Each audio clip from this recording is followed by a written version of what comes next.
Hello! Ngayong hapon, nako diri sa golf run, nag-walking. Grabe kainit.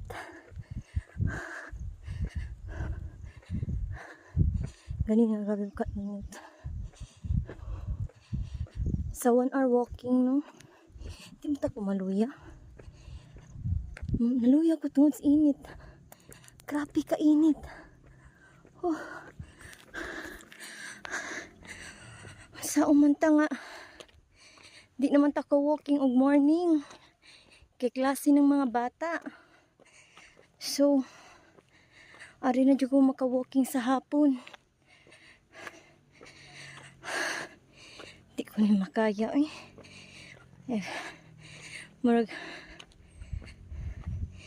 need na dyan magpalit og ko ang char. Minutuntag na ikuan ba? Treadmill bitas balay. Para anytime maka-walking ra ka inside the house. Sura aning klase na sa mga bata ron eh.